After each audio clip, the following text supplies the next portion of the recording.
Hello, everybody. Welcome back to Radically Loved. And on this special episode of Wisdom Wednesday, we have a very special guest. I am just so excited to have her on for the second time. It's been years since we spoke last. And I'm honored to have you on the show again. I can't wait to chat with you about your new book. Agapi Stassinopoulos is here. Thank you so much. Thank you, Rosie. Thank you for having me in your beautiful, inspiring podcast, and so wonderful to reconnect with you and your incredible message, and to see how you have grown through all these years and expanded your work in such an authentic way. So thank you. I mean, thank you. It truly is. I'll never forget the words that you told me. And I don't know that if you remember this, but it was in the beginning, really, when I was getting started with the podcast, and you gave me the best words of encouragement. And I really felt the same type of encouragement when I was reading your new book. And so I'm excited to be able to talk about the both together. So the name of your new book is Speaking with Spirit. And I am so excited to be sharing this with everybody, because you have worked for so many years in really creating a way for people to understand the deepest parts of themselves, which I believe is the part of us that connects to a higher purpose. And your dedication to living in a state of joy and connection has always been not only just inspiring for me, but for so many people. So, number one, I want to thank you for writing this, because it came at the perfect time. And number two, I know that you want to open with something very special. So I'm just going to hand it over to you. Well, the book is called Speaking with Spirit, 52 Prayers to Guide, Inspire, and Uplift You. And I wrote this book during the pandemic. It was a commitment from my publishers to write it, but I didn't know that I could deliver it actually during that year. And what to me is the special mission of this book was that I wrote it at a time that I was going through a very hard time. I was feeling, I was in Los Angeles with my family on lockdown, not being able to see friends and to interact socially. And we all had to recreate our spark. We had to find it, and for me, that I am, as you said, a person who is really based on the heart and the joy and that connection. It was like living in exile. And we have a beautiful home there with a garden, wonderful places to walk. But I felt so exiled. I think that is I don't know if you felt that way too. So going back and diving inside and having the experience of Spirit meeting me at that unhappy, frustrated place was a demonstration that prayer and aliveness of connecting with your spirit is not a theory, and it's not something we should say for special occasions. But it's something that even at this very moment that the book just came out, I am called in myself to practice all the time. And I wanted to read you the opening of the book, which is a quote from Raymond Carver that says, "And did you get what you wanted from this life? Even so, I did. And what did you want? To call myself beloved, to feel myself beloved on the earth." So that's one of the reasons I have loved your podcast and loved you, Rosie, because Radically Loved is an incredible mindset and statement to live by. What does that really mean? To love yourself unconditionally, to love yourself when you are having a hard time, when you are stressed, when you are worried, when you are living in the unknown, when you lose your job, when you break up with your relationship, when someone you love passes. I mean, the incredible challenges of our lives can, or when you just simply are stuck. And can you go there and meet yourself at that place? And my experience is that if we bow down And if we quieten the mind and the chatter and the to-do list and the need to always doing and come into the presence, the spirit is right there like our next breath. And my most favorite quote in the beginning of the book is that God is not a being, it is a state of being that we can all access to 24/7. But to go there, we have to come into the quietness and each one of us find that rhythm to meet the presence and to meet God, to meet the divine, and to make it so real and so grounded. I love that. And I love what you're saying about each of us finding the rhythm, because that's, I can totally relate to that, because it's not the same for everybody, I think, right? And you discussed this too. And can you tell us a little bit more about the process of that, especially during, let's say, a difficult time? You talk about all these, you talk about transformation, you talk about all the ways that we have an opportunity to go into that rhythm. So can you speak to that a little bit more? Well, in my own experience, and I write a lot about my mother, as you know, especially in the preface, I start by saying my number one spiritual teacher was my mother. And my mother had a rhythm of eternity. She would hate being rushed. I was brought up in Greece. My mother left my father when Ariana and I were teenagers. And we were raised in a small little apartment in Athens. And I saw my mother have this rhythm of, I call it like when you watch a lake, that is kind of quiet and moves, and there was nothing rushed about her. There was nothing hyper about her. And throughout the years, no matter if we moved to London, we moved to New York, she never allowed herself to get caught in other people's rhythms. For example, I remember specifically, and I'll give you a very specific example, when we were in New York and we were looking for apartments, and the real estate agent would take us from one place to the other. And one day my mother got into an apartment and started talking to a housekeeper who happened to be Greek. And the woman said, "We have to go now." And my mother said, "Right now I'm having a wonderful conversation with Maria, and you can cancel the other appointment." So she honored that moment of her connection. So she didn't allow people to say, "Well, now we have another meeting and another meeting." She wasn't ready to move on. And in the same way, Ariana and I, my sister and I, have very different rhythms. My sister is, I call it my triple A, a brilliant girl. She just constantly, she's not an A type. It's like triple A type. She goes and she achieves and she does multitasks and she's able to really do so many things. And she was always like that as a little girl. I was always wanted to play and wanted to smooch, and I wanted to be I was more of the lover and the entertainer, and wanted to have the connections and go to a place and talk to people and connect with people. And even in my own school life, I didn't really want to do this math. I hated it. I hated algebra and math. I wanted to dance and do theater. As you know, I studied acting. So I had to learn Agapis rhythm. And my mother would always say to me, "You must honor Agapis rhythm." And to this day, I have to really watch myself. And literally, Rosie, when I do too much, Spirit speaks to me and says, "You're doing too much." And then if you get out of your rhythm, you're out of your vibration, you're out of your nature, and you're starting to get stressed. It's very hard to do because everything in this world demands from us, that signals us, do more, be more, achieve more, look at so-and-so, look at so-and-so.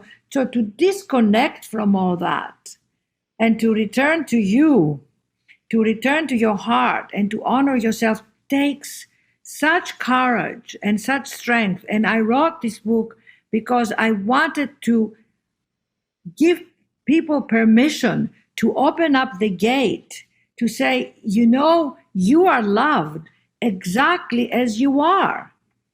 You don't have to prove to us your value. You don't have to prove to your spirit. And if you go to your spirit in your stuckness, in your unhappiness, in your I don't feel good enough, which is the human condition.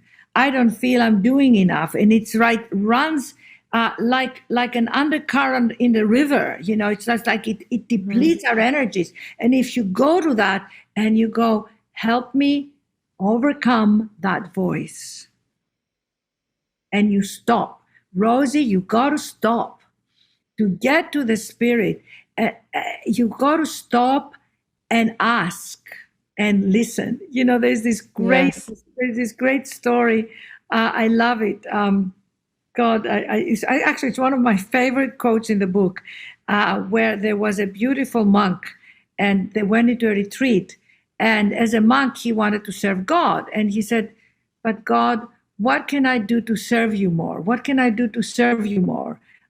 In the monastery, I'm doing this, and I'm meeting new people who come to the monastery. What can I do?" And he had this longing to serve more, and he heard his inner voice say, "Shut up and let me love you." How much do you love that? I mean, it's the best because it's so true.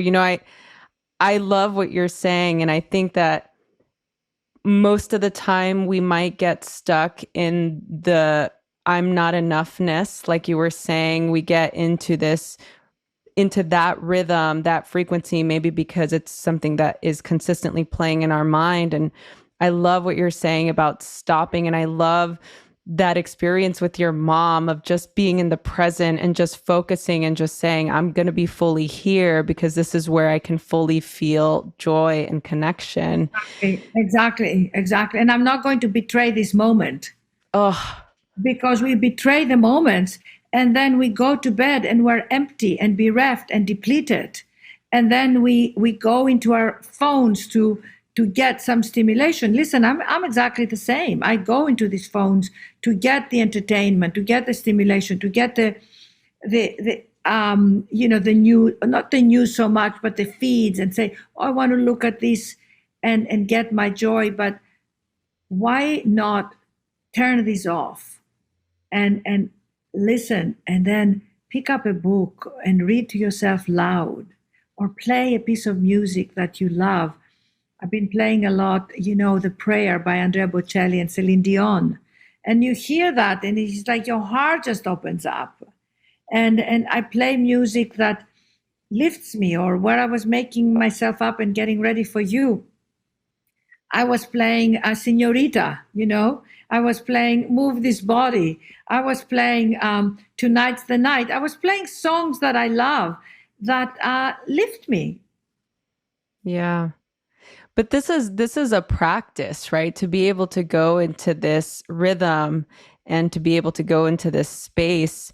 So the people that are struggling and that perhaps like all of us had a really hard time during the pandemic. And by the way, I want to know what this was like for you to write this book during one of the most tumultuous times in our living history, right?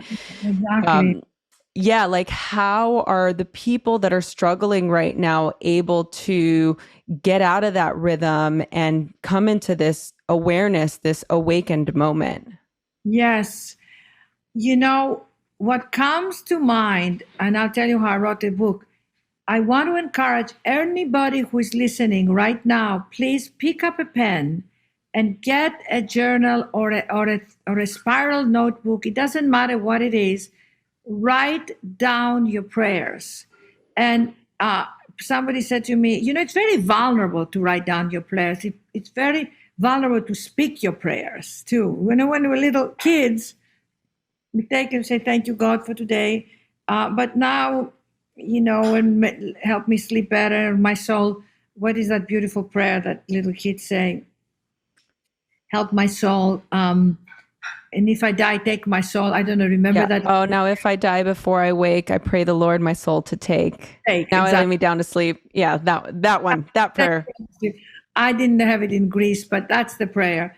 But how many of us go to bed, putting our hands in our hearts and saying, thank you, thank you, thank you for giving me life.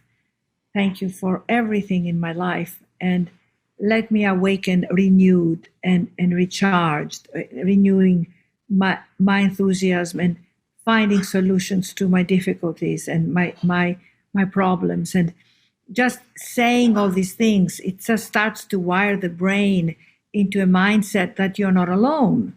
Now, I remember one girl said to me once, we were having dinner at the house, and she was going through a very hard time. And that story is in the book. And I said to her, let's say if her name was Giselle, do you pray? And she said, Agapi, who should I pray to? I said, well, let's start with praying with your 36 point trillion cells that are making you right now. That divine intelligence, that wisdom that is moving the planets and this earth and making the sun. I mean, the mystery of life lives in you, because none of anything to do with your body, you have no idea how it's made, right? You can't make a thing. So you are a miracle of life. And she said, well, let's pray to that. She was open, and we started to pray, and she started to cry and weep because she never opened up to her mystery, to her miraculousness. And it requires a certain trust. I want to use the word faith, but faith requires that you are going to go do something and you don't know what you're going to find there. And that is the faithing. Like, I am going to pray and I don't know if anybody's going to listen or anything is going to happen. Am I going to open up? Am I going to hear anything? But when you do, the gates open up. Yes, it's so true. And one of the things that I want to share, my personal experience, I'm very lucky. I got an early copy of your book. And I started reading it, and every morning, that's usually when I do my reading. And it was just so beautiful to be able to open the book and just start reading all the stories and really feel the love that was there, and that beautiful reminder of the prayers that are there, my ability to connect with that part of myself. I'll tell you just a quick story. Yes. And I want to relate it back to the book. And I while I was preparing, for the interview, and I was reading, I got a call that my father had a heart attack and he was in the hospital. Today? No, when I was reading the book, when this happened 2 weeks ago. He's okay. He had to have a open heart surgery, and he's recovering. Thank goodness. But during that time, you hear the bad news and it's very scary. And during this assessment, we didn't know what was going on. And, you're getting some news and you're trying to gather information. My older sister and I are talking to the doctors. We're trying to figure out what's going on. And I went to bed that night knowing he's in the hospital, he has good care. And I had this really terrible dream, just probably the worst possible thing that can happen, right? I woke up in the morning and it was time for me to do my morning routine and my rituals and my prayer. And I opened your book, and I opened it to prayer 44. And it's the one that says, finding comfort and grace in the loss of a loved one. I'm going to try not get emotional. Oh my goodness. Oh my God, that's incredible. But it starts where you write, I lost my parents 3.5 months apart. My father died May 11th, 2000, and my mother died August 23rd, 2000. It was my first experience losing loved ones, and I didn't know if I could survive it. And I just felt in that moment, oh my God, I'm sorry. That's incredible. It's an incredible story. But it was just so beautiful after having that dream and opening that book and then reading that prayer. The other part of this says, so when you're going through grief or loss, I relate, and there are no words to say to someone. Give them love and compassion and a safe space for them to cry. Exactly. And it was the perfect passage I needed in that moment. And so, sorry, sorry. No, not sorry at all. This is incredible. This is so, the synchronicity of that, it just moves me so much. It's really amazing, Rosie. Thank you so much for sharing that. And it gave you more strength. It gave you the confidence that you can go through that. Yeah.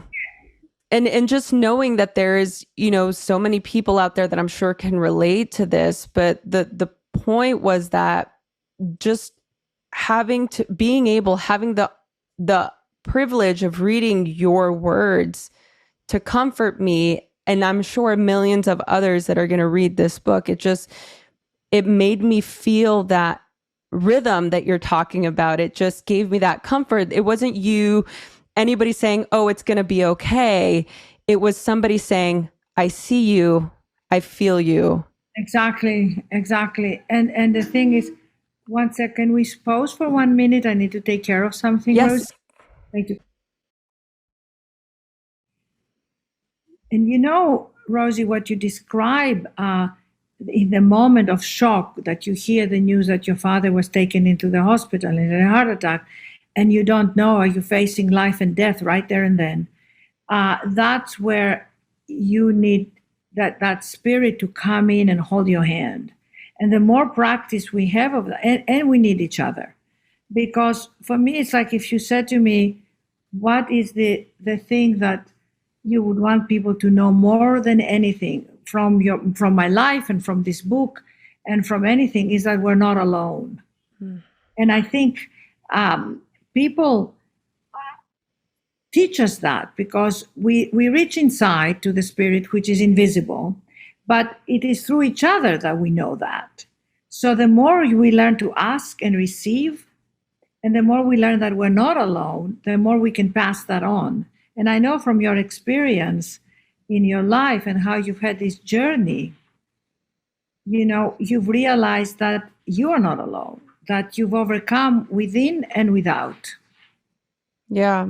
Yeah, it's so true. And I really do believe that this intelligence or the spirit really shows up, and all you have to do is invite it in, right? It's what you were saying earlier about how you don't have to go looking for it. You don't have to do anything. Exactly. Oh my God, that is so beautiful, because that's the thing that I had such passion while I was writing this book, that in the middle of, as I said, when I wanted to cry and say, when will this end? And I can't handle this anymore, or I have to go to the market, or I need to see a friend, even from the distance, and not having that connection. For me, as an extrovert and a Greek girl who is just so filled with the love of life, not to have that, it was really like cutting off my life force, So I had to find that life force back inside, in the breeze, in the trees, in the sweetness of agape. And I had to comfort myself, and I had to love myself, and I had to bring little things to me to make my day better. Whether it was working out on a Zoom and finding my joy, and finding the people to work out with, and doing tons of FaceTime. I was on the phone and I said, don't call me, FaceTime me. I want to see your face. I meditated with my friends, and then as I was writing the book, I would call in that, like when I felt there's nothing I can say, I don't have anything to say, I would just go inside and ask for direction. Yes. And ask for guidance. And ask for the support to give me the words and to give me the inspiration and to guide me. And when I stopped that chatter inside, and even my emotional body would shake and say, the resilience of that spirit would come in and settle, and it was like this settling that kept lifting me, chapter after chapter, prayer after prayer. I found the gift. So now I wanted to pass it on, but also it's now I'm also practicing it myself. Yeah. Life always tests you, you know. There's always something that is going to test you. What was it like for you to read it once you completed it? I tell you something, and I will even read your prayer now. I was reading it to a girlfriend last night. I feel like I go, my God, who wrote that book? It's like, oh my God, I can't believe I did that. So, you know, there is always this part of us that is that knows how to do things. And I call it like the inner master. There is the high self of Rosie and the high self of Agapi and the masterful Rosie and the masterful Agapi and the masterful whoever is listening. And when you call forward your masterful part of yourself, the kind, compassionate, but also mighty, that part is strong, it's calm, is still. It's the I am. You know, they say in all the religions there is the I am that I am. It's the God within. And for all of us, we have to practice it, we have to call it, we have to experience it. And the more we do it, the more it rises. And then bring it to others. Yes. Oh, that's You so know? good. Would you guide us through a prayer? Absolutely. So I'm going to do a little prayer that is called Rekindle Your Enthusiasm, Revive Your Enthusiasm, because every day we have to get up and we have to renew ourselves. So, dear Father, Mother God, we ask for the light of the Spirit in each person here right now. We give thanks for Rosie, for this beautiful vehicle of her love that she's bringing through. And we ask that we bring forward more kindness, more compassion for ourselves, and we learn how to rekindle every day our enthusiasm. And the prayer is, dear beloved, today is not just another day that piled on from yesterday. Today is a brand new day because I'm breathing, I'm alive, and I can tap into endless possibilities. And how grand is that? Just like the weather is never the same, things in nature are always changing and everything is moving in the universe. I welcome this brand new day and I ask that I may look at this day with brand new eyes, not assuming it that it will be like yesterday. Revive my enthusiasm and let that spill over into everything I do without taking things for granted, the little miracles of life, or forgetting to be grateful for every little thing, and most of all, the gift of my life. Help me make this day a brand new day, no matter the circumstances of my life. Let me find the newness in myself. And I dare to let my heart soften and open up to receive new energy to do my day. Surprise me, delight me, and let me partner with you in every aspect of my life. Thank you. Thank you. Oh, Favorite affirmation: God is my partner. God is my partner. So, my friends, stay resilient. Open up and trust your spirit. Write down your prayers. Write down your wants. Write down anything that you want to let go of and ask and have this practice. Let spirit speak to me. In the book, I share quick fixes for spiritual guidance. In the middle of your bad news or something happening, you just, spirit, be with me now. Be here with me now. And you call it forward right here and right now. Not later, not tomorrow, not in a way that it delays. And we're all here together. The more each one of us does it, the more we activate it and the more we share it, the more it grows. Thank you so much. This is so beautiful. I'm so, so grateful for you. I'm so grateful we were able to do this again.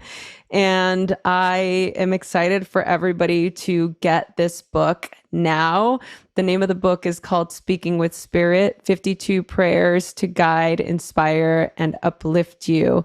And for everybody that's watching this podcast, or if you're listening to this podcast, we will put the links to where you can get this book, where you can reach Agapi, and also where you can follow her. Yes, she's on Instagram. Agapi sees exactly. And And and also, if anybody wants more of my guided meditations, I have 33 on Wake Up to the Joy of You, the audio of the book Speaking with Spirit is going to be out any day now as well on Audible. But please email me at Agapi at unbindingtheheart.com, which is my third book, actually. The first two books were about gods and goddesses, but Unbinding the Heart was my third book. But that's what started my journey in the sharing of all these. And in that book, I share my life story, how I found my spirit, the beginning of my journey, and it continues on and on. But just know that I am here for you. So is Rosie. And we are a tribe of radically loved people. We are a tribe. Join the tribe, right? right. That's And, right. and I can't wait to meet you all and dance together, at some point, Rosie, and hug each other. I know. So, Sometime soon, yes, I hope. soon. I'm in New York right now, but we will meet. God bless. Stay in touch, everybody, and read this book because it will comfort your heart. Yes. Thank you so much. And thank you so much for being here on the special episode of Wisdom Wednesday. We love you so much and we acknowledge you and we thank you for all of the work that you're doing, all the work that you've done. Thank you for showing us how to radically love ourselves and how to feel radically loved and how to continue to inspire not only ourselves, but others around us. So thank you so much. Thank you, my dear Rosie. Thank you so much. God bless.